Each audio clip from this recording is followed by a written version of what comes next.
everybody. I am Alexis Ward, and this is 12 Faces Psychology. So today I'm going to be talking about dropping your narrative, dropping your storyline, dropping disempowering identities. So what this means is basically we all have life experiences. We all kind of define who we are through those life experiences. If you ask somebody to tell you about their life, they're going to tell you about different challenges they've had, different successes, different things that come together to create the experience of their identity and how they engage with the world, how they define themselves. So sometimes these storylines can be very disempowering. And often that's when we have traumatic events or difficult things occur in our lives. If we take that and we form an identity around it that is essentially a disempowering identity, we begin to erode our sense of agency. We begin to limit and box in what we see as our capability, what we see as our potentiality. Now, we may think that the event itself did this to us. And of course, there's emotional processing that occurs around a traumatic event, absolutely. But in so much as we begin to limit and define ourselves through that experience, we begin to actually limit ourselves and disempower ourselves. So I'm going to go through 5 steps to work on dropping a narrative, a storyline, an identity that is no longer empowering you or that was never empowering you, whatever the case may be. All right, so number 1, identify disempowering storylines. What traumatic events have occurred in your life that have left a scar, left an impact? What has occurred in your life that was really altering to the course of who you perceive yourself to be? So I'm going to take an example here, and it's going to be a fairly triggering example, so spoiler alert. Say, I'm going to use the example of you were sexually assaulted when you were younger. So obviously this is a traumatic event that leaves an emotional imprint on a person. Now, depending upon how much work you've done around that, you may or may not have released a lot of the trauma that was associated with that experience. But oftentimes when someone has that kind of a traumatic experience, they begin to develop a storyline that goes around with it. Now, there's even a form of therapy called narrative therapy where you gradually shift that storyline in order to shift your self-perception. This is kind of a shortcutted version of that, basically. So let's say you've been sexually assaulted when you were younger, and that has led to various different storylines. One is, I can't have healthy relationships with men. One is, I'm not safe in my own body. One is, I'm not empowered in my sexuality. So let's just go with those 3, right? So we're going to identify the storylines that have grown out of this trauma and have become limiting identities that we have taken on of our own accord. Number 2 is assess what identities you have created around these storylines. So we've got the victim identity that's associated with this. And hey, on the face of it, let's admit, like, this was a victim-related event, okay? There was a victimizing that occurred. So I'm not denying that. I'm not trying to diminish that at all. Trauma is trauma. It occurred. It was real. Okay. But at the same time, we're going to look at the identities that were formed out of that experience that are now a limitation to the person who this traumatic event occurred for. So we've got a victim identity that's occurred around that. And that's a really salient one to look at for anybody in any case, because if there was a traumatic event, there's a really high likelihood that you have established a victim identity around that, and that is now a limiting factor in your own life. It's not affecting the person who traumatized you, it's affecting you.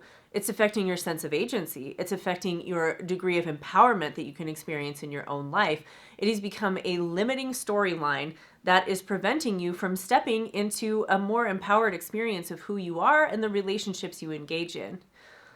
So identify what identities have been established out of that narrative.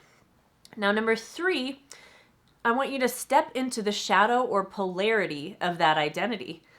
So if you have this like serious victim identity going, I need you to balance that, right? Because essentially what we're doing here is we are harmonizing a polarity. When you have an intense identity, that's basically an out of balance perception of yourself and an out of balance experience of a certain energetic bandwidth. So if you're having a lot of strong victim energy, go into your shadow. Go into the shadow of that. What is it like to be a victimizer? What is it like to be an abuser? Now, this doesn't mean you're going to actually harm anybody at all. It more means that you're going to tap into a place in yourself, tap into some life experience where you intentionally harmed someone. It could be as simple as saying something really cruel with the intent to hurt another person. It could be, you were a bully when you were a child. You know, who knows what it is, right? But we have all done something to intentionally harm another living being. And I want you to go into that part of yourself. Can you find compassion for who you were in that moment? Can you find understanding? Can you find healing in looking at what that dynamic was for you? Because that is a dynamic that is present in the human experience, whether we like it or not. That is a facet of what occurs in human relationships. And if you can't relate to or connect with or love or accept with compassion the aspect of yourself that has done such things out of pain, you're going to have a really hard time balancing that victim identity within yourself. You're going to be very weighted in that direction, and you're not going to be able to heal the incident that occurred within yourself, because there's going to be a schism, you know, there's going to be a lot of polarity in that. All right, so step into that polarity and embrace whatever the opposite is of what that identity represents. So if it's victimization, go into the abuser identity. If it's a sense of or a sense of excessive responsibility around things, go into what it's like to be irresponsible. Go into that shadow self. Understand yourself and forgive yourself, have compassion for yourself in that experience, so that you can have compassion and healing around whatever traumatic event occurred, and you can start to harmonize those two frequencies. All right, so number 4 is harmonize the polarity by holding both with compassion. So I just kind of touched on that a little bit, but basically you're going to take that experience of what it is to be in such a wounded place that you're actively with intention hurting another living being, and this experience of being the living being that was hurt, you know, being the one who felt that experience of attack coming at them. And you're going to hold both of those in your heart center with compassion in order to harmonize those two frequencies and come to a place of balance with both. And now number 5 is a question: who might you be without this identity? So this is where you're going to start to use that third eye vision to look at, how is this holding me back?